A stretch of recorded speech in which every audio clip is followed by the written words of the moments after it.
Action. Boker Tov les Koulam.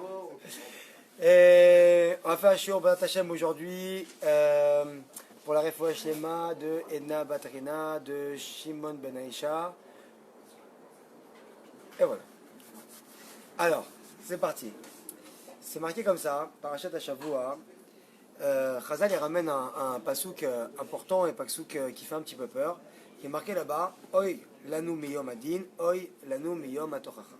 C'est quoi? Ça veut dire que, entre guillemets, malheur à nous le jour du din, ou du jour du jugement, malheur à nous le jour de la tochacha, le jour de remontrance. Donc on fait référence ici à quoi? Quand on va arriver à 120 ans B'ezrat Hashem, et on entend là-bas ou pas, ou trop loin? Les amis, vous entendez ou c'est trop loin? Alors, il nous dit quoi? Il nous dit comme ça, il nous dit que malheur à nous, donc le jour de la remontrance, ça veut dire quoi? 120 ans qu'on va arriver là-bas, et que les masques vont se dévoiler, que l'Yetzirah, il va dire voilà ce que je t'avais proposé et où tu es tombé, et qu'on va se retrouver ici devant Hachem. Donc quoi? Yosef, il est venu et il s'est dévoilé à ses frères Lachon, et qu'est-ce qu'il leur a dit? Ani Yosef. Quand il leur a dit Ani Yosef, c'est exactement, Chazal, ils disent que Akadosh Baruch Hu, il va venir nous voir à 120 ans, quand nous on va aller le voir, pas lui il va venir nous voir, et qu'on va lui dire, qu'il va nous dire, Akadosh Baruch Hu, Ani Hashem, je suis ton Dieu, c'est moi maintenant, c'est moi, tout ce qui t'est arrivé dans ta vie, voilà exactement la vérité, et voilà ce qui s'est passé. Très bien. Alors quoi? C'est marqué que les frères de Yosef là-bas, ils ont été effrayés par son visage. D'accord? Ni valou, ni panav. D'accord? Très bien. Quand ils ont vu son visage, ils ont été effrayés quand on leur a dit ça. Donc on va très très bien. Alors on sait que quoi? Que quand Yosef, lui, il a revu ses frères, d'accord, en Égypte, il a été vendu, comme vous savez très bien l'histoire, on ne va pas la ressasser maintenant, mais ses frères, ils ont pris Yosef, d'accord, ils l'ont vendu quand il avait 17 ans, et il y a eu après un moment de famine, et donc ses frères ont été amenés, bien sûr, par le biais d'Akadosh Baruch Hu, à aller prendre de la nourriture en Égypte, aller acheter la nourriture en Égypte, et ils se sont retrouvés donc devant le vice-roi qui était Yosef. Et ils sont arrivés devant Yosef, mais là-bas c'est marrant parce que c'est marqué là-bas que ses frères ils n'ont pas reconnu. D'accord? Le Midrash il dit que ses frères ils n'ont pas reconnu, et quand ils l'ont vu. Mais en vrai, pourquoi il n'avait pas reconnu? Donc le pshat c'est quoi? C'est qu'il avait 17 ans et qu'il est parti imberbe, et que quand il est arrivé là-bas, environ 22 ans après, il avait pratiquement la quarantaine, et donc il avait la barbe et tout, ils l'ont pas reconnu. Mais bon, en même temps, d'accord, très bien, ses frères ils l'ont vendu, qu'il était imberbe, il est arrivé là-bas, il n'y a pas de problème par rapport à ça. Mais de l'autre côté, quand on voit quelqu'un, même après 20 ans, c'est vrai qu'on a du mal à le reconnaître, mais en vrai quand on le voit, il est tout de suite reconnaissable. Quand on voit même une photo, il y a une personne de la famille éloignée, un oncle, et on se dit, tiens, regarde les photos, ah mais c'est tonton Gégé là-bas, là. Et je le reconnais, il avait une barbe à l'époque où il n'avait pas de barbe, maintenant où il a changé, il a vieilli. Mais les frères de Yosef, quand ils sont arrivés devant lui, ils l'ont vendu en Égypte. Ils ont vu que c'était peut-être lui qui était là, qui vient, qui lui ressemble, il y a ses traits au moins, il y a la barbe qui change. Mais lui, il y a ses traits qui sont là. Très bien. Alors le Or Hadash ramène quoi? Il dit que ses frères, quand ils l'ont rencontré, après tout ce temps-là, d'accord, ça fait un petit paquet de temps, ça fait 22 ans, très bien, ils ont quoi? Ils ont reconnu son visage. Quand ils l'ont vu, ils l'ont reconnu. Et qu'est-ce qui se passe? Et ils ont vu qu'il ressemblait à leur frère Yosef. C'est quoi qui ressemblait à leur frère Yosef? C'est Yosef. Tu as vendu ton frère là-bas en Égypte, qu'est-ce qu'il y a? Il dit quoi? Le Or Hadash, il dit que quoi? Mais il ne voulait pas croire que Yosef était devenu roi, d'accord? Qu'un esclave, eux, il avait vendu un esclave moins qu'un esclave, parce que c'était vraiment rien du tout. C'est les Ishmaélim qui l'ont vendu en tant qu'esclave, d'accord? Que cet esclave-là, par la providence divine, si on peut dire ça comme ça, il est quoi? Il est devenu vice-roi d'Égypte entière, le royaume des royaumes, c'est-à-dire la capitale du monde de l'époque. Et quoi? Et en si peu de temps, il a fait tout ça. Parce que je vois, vous savez très bien qu'il peut prendre un homme, il peut le monter à très haut, à être PDG d'une grosse société, et malheureusement, après 3 mois, arriver qu'il soit malheureusement dans la rue, lol et nous. Donc, alors eux, qu'est-ce qui se passe? Ils ont marqué comme ça, c'est marqué là-bas, Khazal, ils me disent qu'ils ne pouvaient pas le croire, et après ça, ils disent qu'ils ne voulaient pas le croire. Et qu'est-ce qui se passe s'ils ne voulaient pas le croire? Parce qu'ils étaient persuadés que c'était un homme égyptien qui ressemblait à Yosef. Alors quoi? C'est-à-dire que maintenant tu viens, tu vends ton frère en Égypte, tu arrives après 22 ans, tu te trouves devant une personne qui ressemble fortement à ton frère, qui est égyptien, par le fait que maintenant tu te dis ouais mais moi je l'ai en tant qu'esclave. C'est-à-dire que lui, par exemple tu rencontres un mec qui est parti, il a fait sa Yerida aux États-Unis, et tu dis attends, on avait 20 ans à l'époque, on était dans la même classe, il part là-bas maintenant aux États-Unis, tu le retrouves, je sais pas, tu, tu le retrouves PDG d'une grosse société, tu dis, ouais, ça c'est la vérité ça veut dire, tu le retrouves PDG d'une grosse société. Alors qu'est-ce qui se passe? Tu dis attends, j'y crois pas, pourquoi? Parce que maintenant il a perdu ses cheveux, ou il a pris un peu de bidon, ou il a pris une barbe, ou... C'est quoi? Alors est-ce que tu... Maintenant on se poser la question là-bas de quoi? Est-ce que ses frères vraiment, quand ils sont venus, ils l'ont pas reconnu? Ou est-ce que ses frères vraiment, ils voulaient pas le reconnaître? Ils voulaient pas au profond de leur cœur venir le reconnaître. Parce qu'en vérité, des fois il y a des situations, d'accord, où un homme, la situation est claire et simple devant lui. 2 et 2 égale 4. Et malheureusement, parce qu'on a un Yetzer Hara qui est très fort et qui vient nous changer la vision des choses, alors qu'est-ce qui se passe? Alors malgré cela, qu'est-ce qu'il va faire cet homme-là? Il va traduire mal cette situation. Il va la traduire comment? À son avantage. Parce que vous savez très bien que malheureusement, Akadosh Baruch Hu, il nous a créé d'une manière que l'homme, il s'aime et il s'adore. Ça veut dire que ce que lui, il fait, c'est le mieux. Ce que lui, il pense, c'est le mieux. Et ce que lui, il va faire tous les jours, et que ce soit dans l'éducation à la maison, que ce soit dans Shalom Bayit avec sa femme, malheureusement, on pense toujours qu'on a raison. Pourquoi? Parce qu'on a un date dans la tête. Et que nous, ce qu'on dit, c'est bien. C'est comme ça qu'il faut que ça soit. Pourquoi? Parce que j'ai cette idée-là dans la tête. Et maintenant, pour prendre cette idée-là, l'enlever, c'est un travail. Il vient, il nous dit que c'est pas toujours comme ça. Très bien. Alors quoi? Ils l'ont pas reconnu, d'accord? Pourquoi? Parce que cela c'était contraire à leur volonté.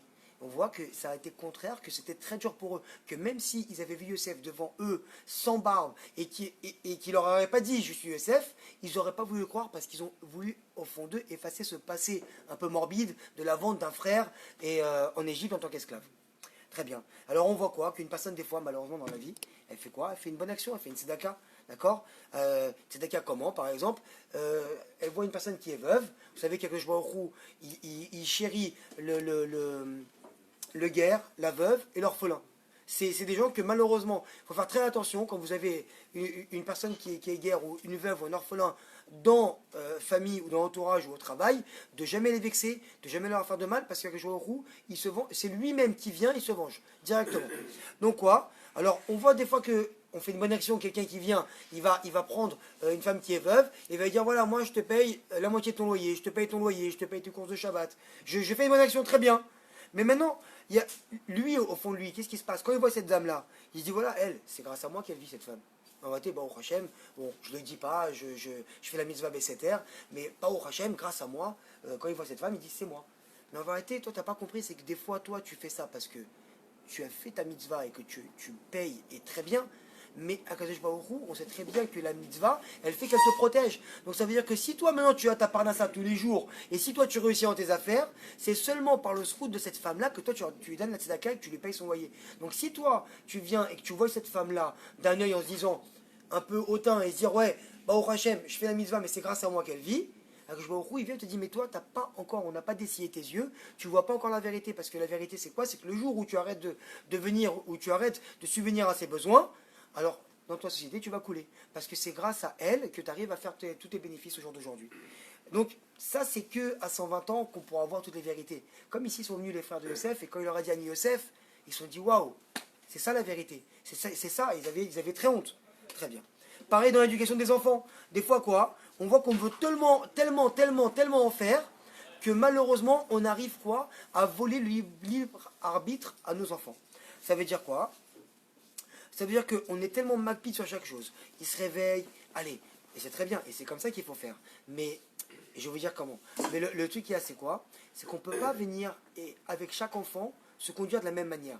Une personne qui vient, Baruch Hashem, il a 4, il a 5 enfants, il sait très bien qu'il y en a, ils ne sont pas du matin, il y en a, ils sont fatigués à partir de 18h. Alors, qu'est-ce qui se passe? Il faut gérer chaque comportement avec chaque personne, avec chaque enfant. Donc, tu ne peux pas venir prendre un enfant et lui va se réveiller en 2 secondes, il lui dire allez, chérie, fais une diat après tu prépares ton sac, machin, on va à l'école, modéani, et on y va. Et l'autre, tu peux pas venir et faire un copier-coller avec lui exactement de la même manière, parce que lui, qu'est-ce qui va se passer? Au lieu que ça soit bien et bénéfique et profitable pour lui, toi tu vas venir et tu vas lui mettre un coup de pression parce que tu vas être macpide, tu vas être pointilleux sur la manière que tu veuilles l'éduquer, et tu dis moi je vais éduquer lui de la même manière que lui parce que lui j'ai réussi. Mais lui, c'est pas ma team, ça correspond pas à l'éducation pour lui. Donc toi, en voulant appuyer et lui mettre trop de Torah, entre guillemets, pour le moment, alors qu'est-ce que tu vas faire? Il va voir ça d'un œil négatif et il va vouloir reculer. Donc qu'est-ce qui se passe? On est venu, et c'est exactement la même manière que quand on appuie sur un ressort, sur tant qu'on est là, on dit allez, Netilat, allez, Tebrachot, allez, Birkat, allez, machin. Alors tant que l'enfant il a 7, 8 ans, 9 ans, que c'est Mishum Chinour, et toi tu viens t'appuyer sur le ressort, alors tout va bien, t'es là. Mais ce qu'on nous on veut sortir de là, c'est que c'est des enfants qui soient autonomes. C'est des enfants que quand nous on est là, ils viennent, ils font le Birkat Amazon à côté de nous, mais que quand ils partent après avec des amis ou avec des copains dans un tir ou n'importe quoi, qui mangent un bout de pain, qu'ils fassent des tiers mais qu'ils fassent aussi Birkat Amazon. Alors qu'est-ce qui se passe? Des fois quand on agit comme ça, malheureusement, on croit qu'on agit pour le bien et on appuie sur le ressort à fond, mais à partir du moment où on n'est plus là, on relâche le ressort, qu'est-ce qu'il fait? Il peut partir très très loin. Donc qu'est-ce qu'il y a? Dans ce lignal-là, on peut croire aussi tous les jours qu'on vient et j'ai éduqué mes enfants, et j'ai fait comme ça, et j'ai payé, et je les ai mis dans les écoles, et j'ai fait ça, mais en fait, à à 120 ans, il va te dire, mais papa, si ton fils il est parti un peu en cacahuète, excusez-moi du terme, alors ça veut dire quoi? Ça veut dire que toi, tu t'es mal comporté avec lui, tu l'as mal éduqué. Pourquoi? Mais j'ai tout fait! Mais tu l'as pas fait comme il fallait. Donc tu viens et tu dis, waouh! Et c'est ça quand les frères de Yosef sont venus, ils ont dit Ani Yosef et qu'ils se sont dit waouh, c'est ça maintenant, c'est ça la vérité. Alors c'est ça qui veut dire Chazal ici, qu'à 120 ans, quand on va arriver avec Joachim, ils vont lui dire Ani Hachem, qu'on va voir l'amour qu'il avait avec nous. Alors qu'est-ce qui se passe? Nous-mêmes, exactement, on va se dire attends, à chaque fois que l'ol et nous, il nous a enlevé à être cher, à chaque fois qu'on a perdu de l'argent, à chaque fois on nous a manqué de respect, à chaque fois qu'il y a eu des choses dans notre vie, alors on s'est venu, on s'est plaint devant Akadosh Baruch Hu parce qu'on croyait qu'il ne faisait pas les choses pour le bien. Alors que Akadosh Baruch Hu, ce qu'il veut, c'est le meilleur pour nous. Parce qu'il n'y a pas une entité qui vient et qui peut nous aimer plus qu'Akadosh Baruch Hu. Ou alors quoi? Exactement la même chose dans l'étude de la Torah. Quelqu'un qui vient, qui fixe Baruch Hashem 2 heures d'étude de Torah tous les matins. Il dit voilà, moi, je viens, je fais ma tefila à 7 heures, de 8 heures à 10 heures, j'étudie, et à 10 heures, je vais travailler. Baruch Hashem, kol hakavod. Mais quoi? Tu te fais maintenant, Baruch Hashem, quand les gens te voient, étudier, tu as l'image d'un Ben Torah, un tzaddik, kol hakavod, lui, il vient étudier ici tous les matins, après il va travailler, et Baruch Hashem, c'est très bien. Mais maintenant, il y a un piège. C'est quoi? C'est que quand tu réfléchis un petit peu et que tu fais l'introspection sur toi-même, tu te rends compte que quoi? Tu te rends compte que tu es toujours aussi colérique, tu te rends compte que tu es toujours aussi angoissé et toujours aussi susceptible. Ça veut dire que quand maintenant on vient, moi je m'énerve, genre je suis pas nerveux, chaque qu'on m'énerve pas. C'est-à-dire que dès qu'il y a une personne qui vient et qui te cherche un peu et qui appuie sur le point sensible, tu vois que tu sautes, tu commences à crier, à t'énerver ou tout ça. Ou quoi encore, toujours aussi angoissé. Dès qu'il arrive malheureusement un PV, une chose à payer qu'on ne s'attendait pas à payer, 1000 shekels, 1500 shekels, ça y est, on rentre à la maison, on fait la tête, machin, l'angoisse. Alors, ou encore susceptible. C'est-à-dire qu'une personne elle vient, t'arrives un peu en retard à la synagogue, elle te montre l'heure, elle te rigole un peu sur toi, ça y est, elle, tu l'as rayée pour la journée. C'est genre c'est fini, c'est mon ennemi, c'est... Alors, en fait, tu vois quoi? Tu vois que toi, tu étudies tes 2 heures de Torah. C'est bien, mais elles n'ont pas été influentes sur toi. Ça n'a rien rentré à l'intérieur de toi, parce qu'on sait très bien que le Icar d'étudier la Torah, comme on l'a dit et comme on l'a répété, c'est de travailler ses midotes. Celui qui vient maintenant et qui rentre et qu'on lui dit un mot, et tout de suite il se vexe, il est susceptible, on ne lui a pas gardé sa place comme il fallait, ou juste comme ça, il faut qu'il comprenne que toute étude de la Torah qu'il a fait, elle n'est pas dans le bon chemin. C'est pas ça. C'est une étude de Torah qui est bien, mais il a étudié à Mavdil, comme on dit à Hanouka, comme les Grecs, comme une science. Parce que l'étude de la Torah qu'on doit faire, nous, c'est venir faire une étude de Torah. Pourquoi? Pour se rapprocher d'Akadosh Baruch Hu. Que tu viens maintenant, que tu lises de Teilim, que tu fasses ta prière, que tu étudies la Gemara, des Dinim, que tu fais du Moussar, n'importe quelle étude de Torah qui va te rapprocher, toi, et que tu as envie d'étudier, et que tu vas l'étudier, il faut se dire, avant d'étudier, j'ouvre mon livre, le but c'est quoi? Akadosh Baruch Hu, le but, je veux me rapprocher de toi. C'est tout. Je veux me coller à toi. C'est la seule chose pourquoi on étudie la Torah. Parce que la Torah, Baruch Hashem, si on l'étudie pour nous rendre plus intelligents, elle le fait sur le chemin. Il n'y a pas de problème. Mais si on l'étudie pour ça, alors on a perdu le Icar. On a rendu la Torah qui est immatérielle. D'accord? Donc quand on sait que c'est immatériel, c'est éternel à tout le temps. On l'a rendu matériel. Donc ça veut dire matériel, c'est moukbal, avec des limites. Et donc ça veut dire quoi? Quand c'est limité, alors elle ne rentre pas. Elle est limitée.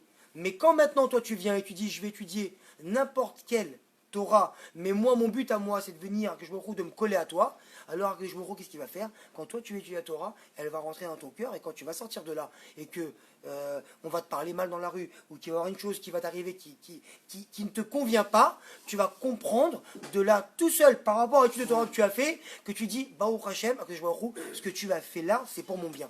Et donc, quand tu vas arriver à 120 ans là-haut, tu n'auras pas honte, parce que tu comprendras par rapport à ça. Donc, même, on voit que dans les mitzvot, d'accord, on sait très bien que la Sitra Achara, que le mal, il est yonek de là-bas, il tête sa subsistance du bien.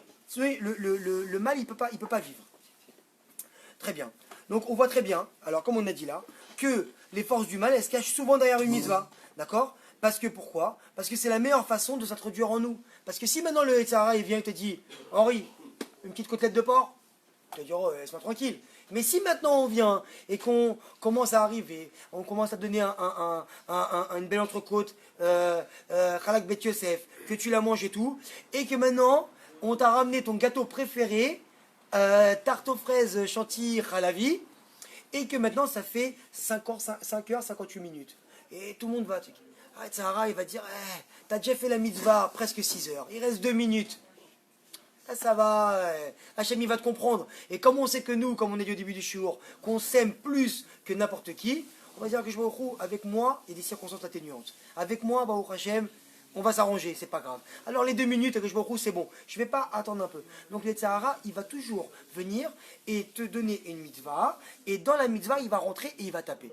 Alors qu'est-ce qui se passe? Des fois, on va s'énerver sur les enfants. À quel moment? Qu'on s'énerve le plus sur les enfants, je lui dis la vérité. Oh, si c'est pas en criant, parce qu'on ne va pas parler, c'est dans le cœur. C'est au moment du kiddush. Je ne sais pas si c'est pareil pour vous, celui qui a des petits-enfants. Tu viens, tout est bien, tout le monde est installé à table, tout le monde sourit et tout. Tu commences à prendre le verre du kiddush vendredi soir ou au truc, ça y est, bam, non, il m'a dit, l'autre il veut se lever, l'autre il... Et là, qu'est-ce que tu fais maintenant? Alors, le Yetzirah, il est venu, il est rentré là-bas, il dit maintenant, tu es en train de faire une belle mitzvah, alors écoute-moi, au nom de la mitzvah, mais il faut les éclater. Vas-y, dis au petit qui part, dis bêtise, alors le petit se vexe. Et toi, qu'est-ce qui se passe? Toute la simcha que tu voulais faire dans la mitzvah, et Yetzirah, il est venu, t'as dit maintenant, tu enlèves la simcha que tu avais dans ton cœur. Alors quand tu en fais une mitzvah maintenant, et qui est pas simcha, alors que je me rouille, tu comptes pas ça comme une mitzvah. Alors tu as perdu et la mitzvah, et le shalom, et la soirée, et le Shabbat. Maintenant la femme elle est venue, elle a préparé 4 heures de repas, elle est restée tout le jeudi, le vendredi elle a préparé, elle a rangé la maison et tout. Tout ça pourquoi? Pour une petite histoire de rien du tout, qui a fait qu'en vérité, le Shabbat il peut être, excusez-moi du terme, nous foiré à cause de ça. Très bien. Ou encore autre chose, tu viens, tu dis, voilà, bon, Hachem, quelqu'un qui vient, il a besoin d'une petite somme d'argent que tu lui prêtes. Maintenant, tu viens, tu as prêté une somme d'argent à quelqu'un, très bien. Mais quand toi, maintenant, qu'est-ce qui se passe? Quand tu vas voir, d'accord, la personne, le Sahara, il va te dire, mais attends, toi, t'es un tzaddik, Hachem, il te donne un peu plus d'argent que les autres, tu lui as prêté 20 000 shekels au mec. Quand il rentre maintenant, tu le vois dans la rue ou n'importe quoi, ou c'est quelqu'un de la famille, tu t'assois avec lui à table. Qu'est-ce que tu vas avoir dans ton cœur? Akadosh Baruch Hu, lui, il sonde les cœurs. Est-ce que toi, tu vas venir, tu vas voir cette personne-là, tu vas dire, c'est quoi? Moi, je suis un peu plus supérieur parce que c'est moi qui l'aide, c'est moi qui. Ou est-ce que tu vas te dire, Akadosh Baruch Hu, il a fait qu'à ce moment-là, j'ai eu une telle somme d'argent, lui, il avait besoin pour me permettre de faire la mitzvah, et tout le monde est égal. Alors, Akadosh Baruch Hu, il vient te dire comme ça, que si maintenant tu vois la même chose dans l'argent, ou la même chose que quand tu as prié honnête, et que tu es parti au mikvé, et que tu as étudié 1 heure, et que tu vois une personne qui rentre, et que, par exemple, à 10 heures du matin, elle vient, et qu'elle n'a pas eu le temps de mettre ses téphilines parce que ça, si toi, en ton cœur, tu viens et tu dis, je suis supérieur à elle, alors toi, tu n'as perdu toute ta mitzvah. Pourquoi? Parce que tu l'as pas fait les Shem Shamaim, tu l'as fait pour toi. Parce que toi, tu veux te faire un nom devant les gens, parce que tu veux monter au-dessus, et tu veux te profiter de la Torah, du Kodesh, pour te venir et te faire un nom à toi et pas un nom à Hachem. Donc quand toi tu fais ça, que je vois où il dit écoute là t'es hors sujet, donc ta mitzvah elle vaut pas. Et on te parle la mitzvah. On revient donc pour les frères de Yosef, d'accord? Il ne s'agit ici, c'est pas une fin heureuse pour eux. Quand Yosef il est venu et qu'il leur a dit voilà je suis votre frère, maintenant vous m'avez vendu, je suis votre frère de votre sang, vous m'avez pris, vous m'avez vendu des Ishmaélim, vous ne savez même pas ce que j'allais devenir. Alors qu'est-ce qui se passe? Ils sont venus, c'était pas une fin heureuse, c'était une dure conclusion pour eux. Alors quoi? C'est au moment où Yosef s'est dévoilé à eux, d'accord, qu'ils ont compris toute l'erreur depuis le début. Parce que c'est marqué là-bas, Chazal ils viennent et ils disent que les frères de Yosef, jusque-là, ils n'avaient pas compris. Ils savaient qu'ils avaient fait peut-être une petite erreur. Mais la claque, ils l'ont reçue quand il est venu, il leur a dit devant eux, Ani Yosef. Et là, ils ont fait une introspection sur eux, et on voit qu'ils ont eu honte de regarder maintenant son visage. Parce que eux, ils avaient pensé agir avec droiture, d'accord? Ils pensaient qu'ils avaient agi avec droiture, d'accord? Et tout le monde, ils, ils sont tous écroulés devant lui. Très bien. Parce qu'ils se sont dit, maintenant, ça fait exactement 22 ans qu'on a vécu dans le mensonge, que, quand on l'a vendu, qu'est-ce qu'ils ont fait les frères après? Ils ont fait Birkat Amazon, ils sont assis, ils ont mangé, c'était eux, pour eux, ce qu'ils avaient fait, c'était bien. Parce que eux, ils croyaient que c'était une mitzvah, ce qu'ils avaient fait. Et là, tu vois quoi? Que quand il leur a dit ça, ils ont compris que tout ce qu'ils avaient fait, que toute leur vie entière allait passer 22 ans de leur vie, que c'était un mensonge total. Donc ils sont tombés de haut. Donc parce que la plupart du temps, nous aussi on croit agir avec droiture, d'accord? Et on passe toute notre vie à l'idée que nous on s'est conduit comme des tzadikim. Ça veut dire quoi? À tel point que quoi? On peut facilement énumérer dans nos mitzvot. On va voir quelqu'un, des fois, moi je vois des petits vieux, des fois, ils viennent me voir ou juste comme ça. Ah, moi tu sais, j'ai prié honnête toute ma vie. J'ai aidé des familles, machin. Alors, kol hakavod. Mais personne va venir et dire, écoute-moi bien, moi j'ai fait ça comme erreur, moi j'ai fait ça comme erreur, et moi j'ai fait ça comme erreur. C'est qu'on aime venir et se valoriser, dire ce que nous on fait de bien, mais par contre ce qui est de mal, malheureusement, le cerveau il veut un peu par le biais de notre Sarara, il veut un peu le mettre de côté. Très bien. Et parce qu'en vérité, on voit souvent que quoi? Qu'une personne qui va se disputer avec une autre personne, qu'est-ce qu'elle va faire juste après? Elle va aller voir soit sa femme, soit un ami, soit un témoin de la dispute. Et il va essayer de se racheter et de dire, ouais mais t'as vu quand même, regarde ce qu'il m'a fait, ouais mais t'as vu quand même, il m'a parlé comme ça. Pourquoi? Parce qu'on a toujours le besoin de venir et de vouloir avoir raison. Et ça, c'est une des cartes du Yetzirara. De venir que quand normalement nous, si on était vraiment émettre, on était tzadikim, on a fait une erreur. Normalement, à la makom, on doit venir, on doit savoir qu'on a fait une erreur. Tout de suite. Mais en vérité, nous, en vrai, on le sait qu'on a fait l'erreur au fond de nous. Mais qu'est-ce qui se passe? Par le biais de notre Yetzirara, on veut venir recouvrir ça et se dire ouais mais quand même t'as fait ça, mais quand même t'as fait ça, pour surenchérir afin de venir et d'avoir bon dos entre guillemets dans la chose. Alors Chazal ils nous disent quoi? Combien sera grande notre honte à 120 ans, d'accord, le jour à Toracha, où on va venir et on va voir notre jugement absolu. Et que quoi?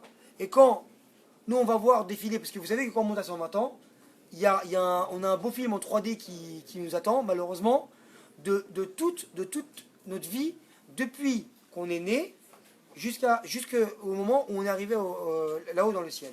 Donc on vient, on ne peut pas mentir. Ça veut dire qu'on vient maintenant, il y a les parents, les grands-parents, les oncles, les tantes, la famille, les amis, il y a tout le monde. Ils sont là tous comme un petit stade, ils sont là, il y a les juges, il y a tout le monde, et maintenant on y va pour la projection.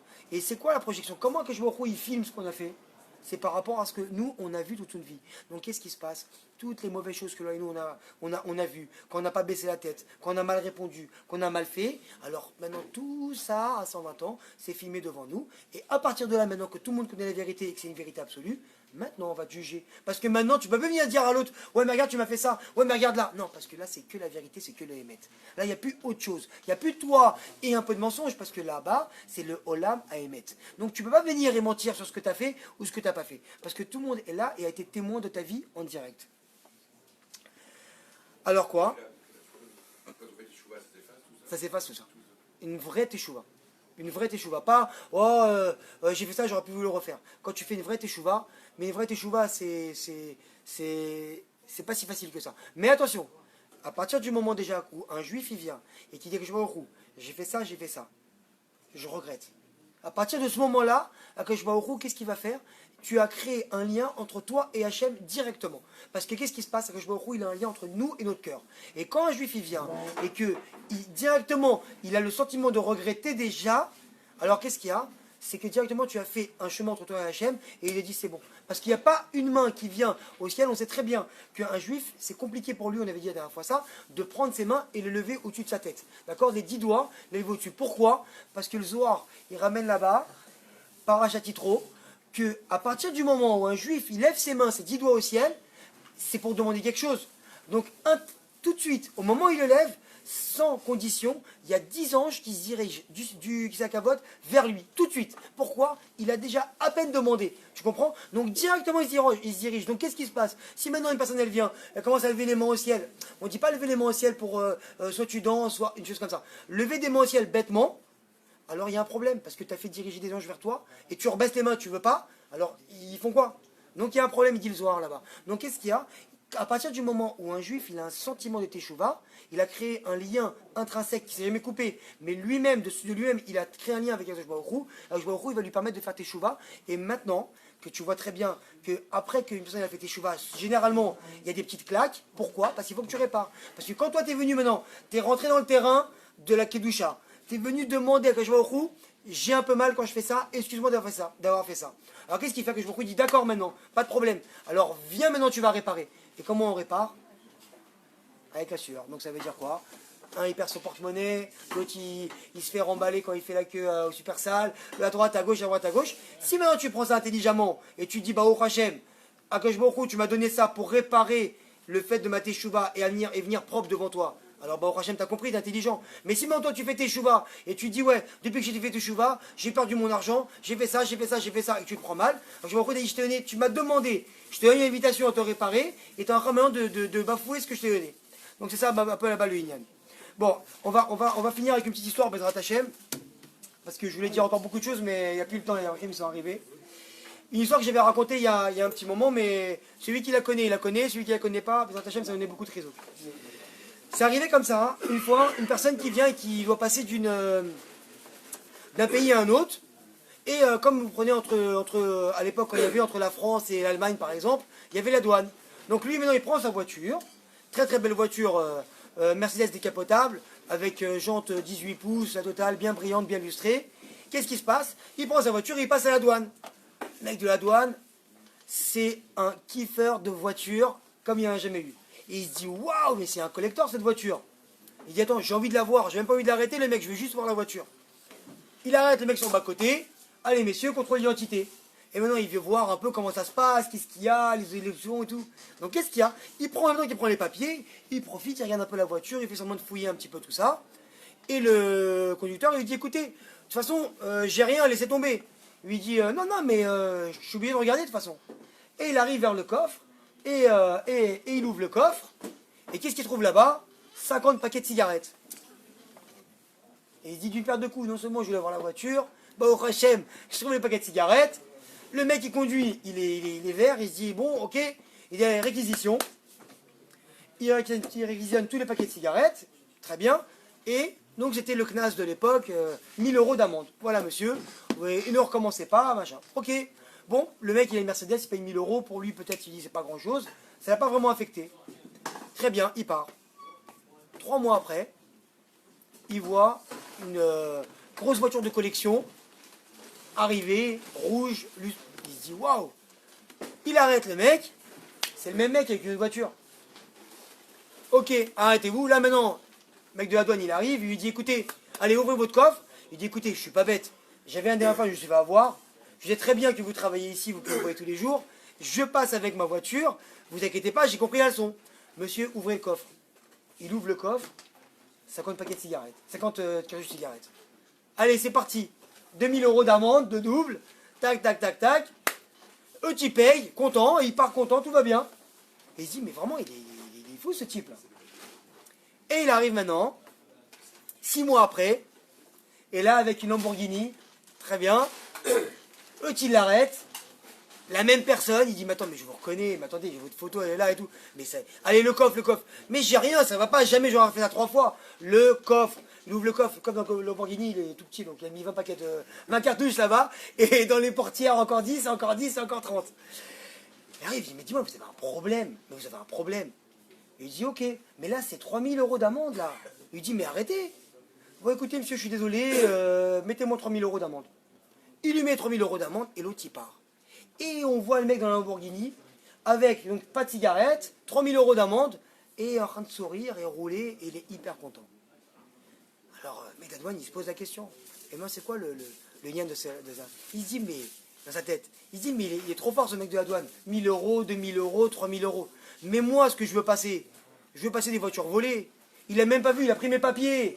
Il a pris mes papiers, il a regardé les papiers, mais il n'a même pas regardé que ça correspondait à la voiture. Lui, ce qu'il voulait, il a regardé les papiers, c'était bon, rapidement, des papiers, c'était bon. Il a rien vérifié tellement. Pourquoi? Parce que je suis venu, je l'ai appâté avec un paquet de cigarettes. Il a dit, j'ai eu la trouvaille. Chazal, ils viennent et ils disent c'est exactement qu'est-ce qu'il fait les Sahara avec nous. Ça veut dire que quand nous on vient maintenant et que par exemple on doit venir à la choule et qu'on doit étudier la Torah et qu'on doit apprendre, et il se dit très très très bien, mais pourquoi tu le fais? Est-ce que toi tu le fais pour te faire un nom à toi-même et Sarah il vient, il te sert de la mitzvah et il dit voilà, je t'ai appâté, t'as pris ça? Ou encore une autre chose, que toi tu viens maintenant à Saob, tu dois venir à 8h, il y a la tefila. Maintenant tu viens, tu as des petits enfants. Qu'est-ce que tu vas faire là-bas? Est-ce que tu vas prendre ton fils maintenant? Il dit, tu peux venir à 8h à la tefila et avoir une bonne image devant tout le monde. Tu vas arriver avec ton fils, avec des nerfs à la maison et des cris parce qu'il doit se réveiller, parce qu'il est fatigué le petit, il a 7 ans, il a 8 ans. Ou est-ce que tu vas dire, écoute, c'est pas grave, je vais prendre 10 minutes de plus, je vais prendre de la patience, je vais l'habiller, je vais le préparer, je vais venir à 8h10, je vais me mettre la honte devant tout le monde parce que je suis arrivé en retard. Mais le Sahara, il m'a pas eu. Parce que le Sahara, il te dit pour un paquet de cigarettes, t'as perdu un Lamborghini. Donc voilà, ça le quart de la... Voilà.